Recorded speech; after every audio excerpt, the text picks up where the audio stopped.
Welcome to Hindi time. ఈ రోజు మనం ఈ వీడియోలో 10th క్లాస్ న్యూ సిలబస్ లో ఏపీ సిలబస్, ఇది తెలంగాణ సిలబస్ కాదు, బాగా గుర్తుపెట్టుకోండి. 10th class new syllabus AP syllabus లో మీరాకి ఎప్పద్ అనే లెసన్ చదువుకుంటున్నాము. మీకు పోయం ఎక్స్ప్లెయిన్ చేస్తున్నాను. ప్రతి పదానికి తెలుగు మీనింగ్ ఉంటుంది. ఓకేనా? వీడియో మొత్తం తప్పకుండా చూడండి, వీడియో లైక్ చేయండి. పార్ట్ 4. ఇంతకుముందు మీకు మీరాబాయి లెసన్ కు సంబంధించింది 1, 2, 3 పార్ట్స్ పంపించాము. ఒకవేళ అది చూడకపోతే అది తప్పకుండా చూడండి. అది చూస్తేనే మీకు ఇది అర్థమవుతుంది, లేకపోతే అర్థం అవ్వదు. ఫస్ట్ మీనింగ్స్ చదవాలి. ఇప్పుడు మీనింగ్ స్టార్ట్ చూడండి. శబ్దార్థ్ అంటే మీనింగ్స్. మనకు మీనింగ్స్ అనేది ఫస్ట్ కంపల్సరీగా మనం చదువుకోవాలి. మీనింగ్స్ మనం చదువుకుంటేనే మనకు క్వశ్చన్ ఆన్సర్స్ అనేవి ఈజీగా గుర్తుంటాయి, లేకపోతే గుర్తుండవు. ఒక నోట్ బుక్ పెట్టుకొని మీరు ఆ నోట్ బుక్ లో మీనింగ్స్ రాసుకోండి.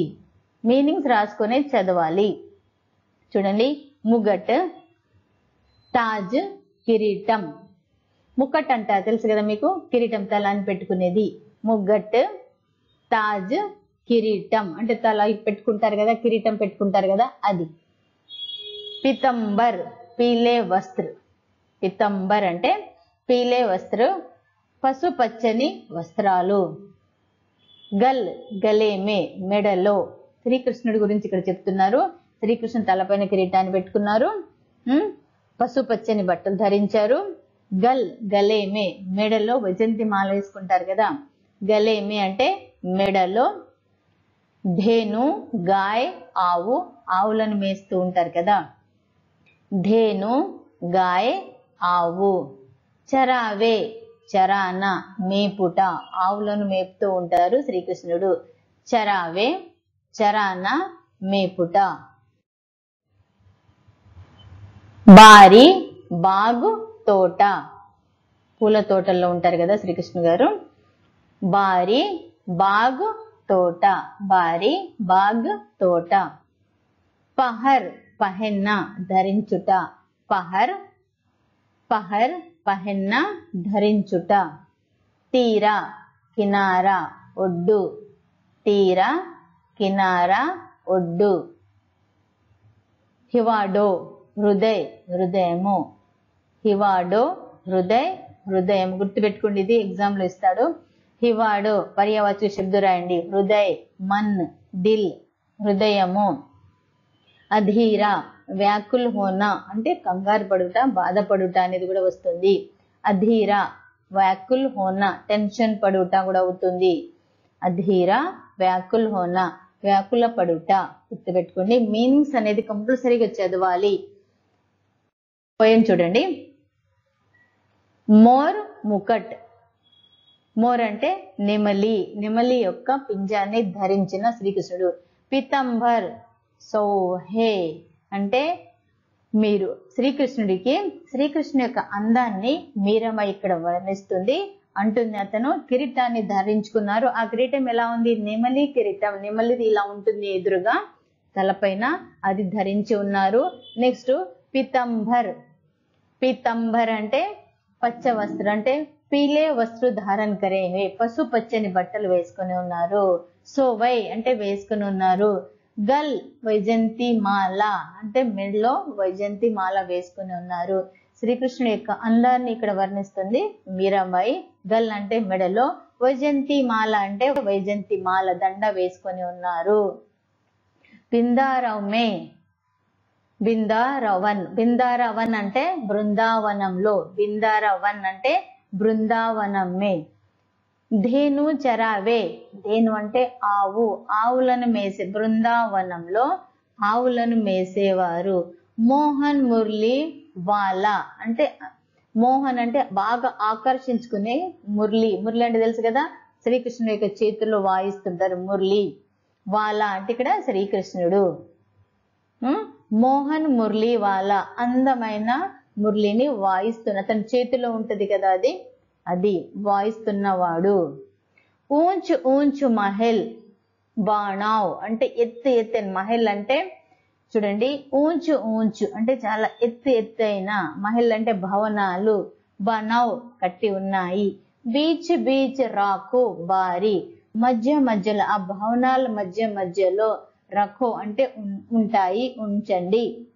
బారి అంటే తోటలు, అంటే ఎత్తైన భవనాల మధ్యలో గార్డెన్స్ పెట్టండి, అంటే పూల తోటలు పెట్టండి. మీరాబాయి శ్రీకృష్ణుని గురించి వర్ణిస్తూ ఎక్కడైతే పూల తోటలు ఉంటాయి అక్కడ శ్రీకృష్ణుడు వస్తారు, అక్కడ గోపికలు వస్తారు. శ్రీకృష్ణుని యొక్క దర్శనం చేసుకోవడానికి మీరాబాయి వస్తుందని ఇక్కడ మీరాబాయి వర్ణిస్తుంది. ఫస్ట్ 2 లైన్స్ లో మీరాబాయి శ్రీకృష్ణుని యొక్క అందాన్ని, శ్రీకృష్ణుని యొక్క మెడలో వైజంతి మాల ఉంది, చేతిలో మురళి ఉంది, దాన్ని వాయిస్తున్నారు, ఆవులను మేస్తున్నారు, ఆ ఆవులు అనేది బృందావనంలో ఉన్నాయి అని చెప్తున్నారు. ఈ 3వ లైన్ లో మీరాబాయి ఏమంటుందంటే ఊంచా ఊంచా ఊంచా ఊంచా అంటే ఎత్తైన, మహల్ అంటే భవనాలు, బనావో అంటే కట్టి ఉన్నాయి, బీచ్ మధ్యలో రఖో పెట్టండి, బారి పూల తోటలు అంటే గార్డెన్స్ కూడా కట్టండి, ఎత్తైన భవనాలు కట్టండి, దాని మధ్యలో గార్డెన్స్ పెట్టండి. ఓకే, సవారియా దర్శన్ పాస్ యో, సవారి అంటే సావలే రంగ్వాల అంటే శ్రీకృష్ణుడు చామల ఛాయ గలవారు, దర్శన్ అంటే దర్శనం కోసం, పాస్ యు పాడుతాను, శ్రీకృష్ణుడి యొక్క లీలలు నేను శ్రీకృష్ణుడి దర్శనం కోసము ఆ తోటలలో శ్రీకృష్ణుడి యొక్క గీతాలను పాటలను పాడుకుంటాను అని మీరాబాయి చెప్తుంది. పహెర్ అంటే ధరించి, కుసుంభి అంటే కుంకుమ కలర్ గల, సాడి అంటే చీర, అంటే రెడ్ కలర్ చీర కట్టుకుని నేను, పహెన్ అంటే ఇక్కడ ధరించి, ఏంటిది అది రెడ్ కలర్ చీర. ఇప్పుడు చూడండి, కుసుంభి అంటే కుంకుమ కలర్ అంటే రెడ్ కలర్ చీరను నేను ధరించి, ఆధిరాత్ అంటే అర్ధరాత్రి, ప్రభు దర్శనం అంటే ఇక్కడ శ్రీకృష్ణుని యొక్క దర్శనం కోసము, దీజియో మీ దర్శనం నాకు ఇవ్వండి, జమునా జీ రే తీరా అంటే యమునా నది, తీరా అంటే ఒడ్డున, నేను అర్ధరాత్రి రెడ్ కలర్ చీర కట్టుకొని మీ దర్శనం కోసము యమునా నది తీరాన ఉన్నాను, మీరు రండి, మీ దర్శనాన్ని నాకు ఇవ్వండి, నేను మీకోసం ఎదురు చూస్తూ ఉన్నానని మీరాబాయి ఇక్కడ చెప్తుంది. మీరాబాయి ఏ కలర్ చీర కట్టుకుంది? రెడ్ కలర్ చీర కట్టుకొని యమునా నది ఒడ్డున ఉంది. అది కూడా ఎప్పుడు? ఆది రాత్ అర్ధరాత్రి టైంలో శ్రీకృష్ణుని కోసము ఎదురు చూస్తుంది. మీరాకే ప్రభు గిరిధర్ నాగర్, మీరా యొక్క ప్రభు గిర్ అంటే గిరిధర్ పర్వతాన్ని ఎత్తిన అతను, అంటే చాలా బలం గలవారు, నాగర్ అంటే తెలివి గలవాడు, చతురు, శ్రీకృష్ణుడు చాలా చతురు, ఇక్కడ చతురు, నాగర్ అంటే చతురు, చాలా తెలివి గలవారు. ఇక్కడ మీరాబాయి శ్రీకృష్ణ ఎలా పోలుస్తుంది? గిరిధర్ నాగర్, మీరు చాలా బలం గలవారు, మీరు చాలా తెలివి గలవారు. హివాడో అంటే నా హృదయం, హివాడ్ అంటే హృదయం, గుర్తుపెట్టుకోండి, హివాడో హృదయము. ఘనో అధీరా, ఘబ్రానా అంటే వ్యాకుల పడుతుంది, అంటే టెన్షన్ పడుతుంది. మీరాబాయి అర్ధరాత్రి రెడ్ కలర్ చీర కట్టుకుని యమునా నదిన ఒడ్డున నిల్చుని ఉంది, శ్రీకృష్ణుని యొక్క దర్శనం కోసం ఎదురు చూస్తుంది. ఆ ఎదురు చూసేటప్పుడు అతని అమ్మాయి యొక్క హృదయం అనేది, మీరాబాయి యొక్క హృదయము టెన్షన్ పడుతుంది, వ్యాకుల అంటే టెన్షన్ పడుతుంది శ్రీకృష్ణుని యొక్క దర్శనం కోసము.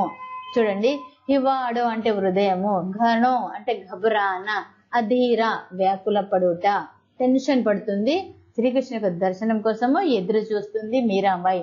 ఈ పోయంలో మీరాబాయి ఫస్ట్ 2 లైన్స్ లో శ్రీకృష్ణుని యొక్క అందాన్ని వర్ణిస్తుంది. శ్రీకృష్ణుడు పీలి అంటే పసుపచ్చని బట్టలు ధరించి ఉన్నారు, కిరీటం పెట్టుకున్నారు, నెమలి కిరీటాన్ని పెట్టుకున్నారు, బృందావనంలో ఆవులను మేపుతున్నారు, శ్రీకృష్ణుని యొక్క చేతిలో ఆకర్షణమైన అందమైన ఒక మురళి ఉంది, ఆ మురళిని వాయిస్తూ ఉన్నారు.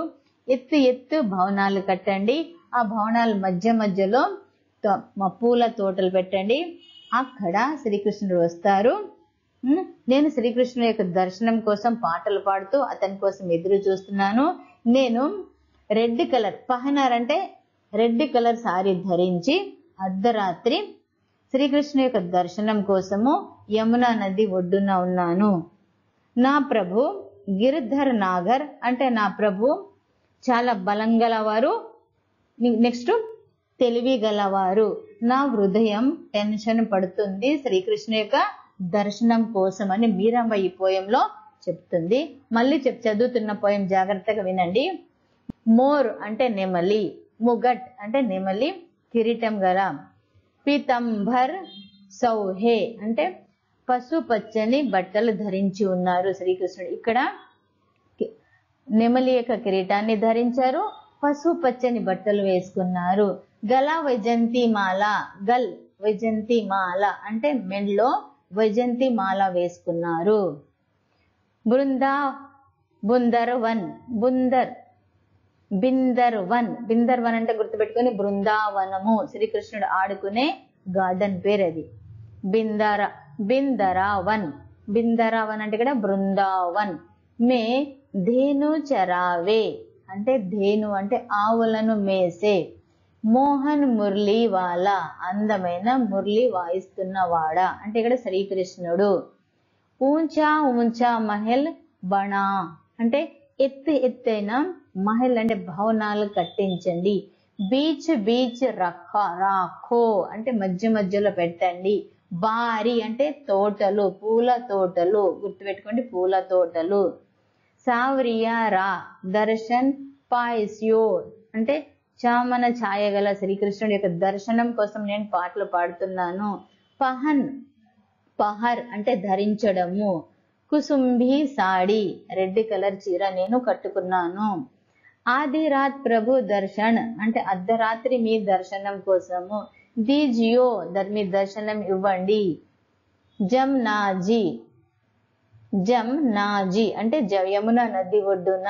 రే నది తీరాన అంటే నది ఒడ్డున, నదికే కినారే అని. మీరా రే ప్రభు గిరిధర్ నాగర్, మీరా యొక్క ప్రభు గిరిధర్ అంటే గిరిధర్ పర్వతాన్ని ఎత్తినవాడు, బలం గలవాడు, చతురు తెలివి గలవాడు.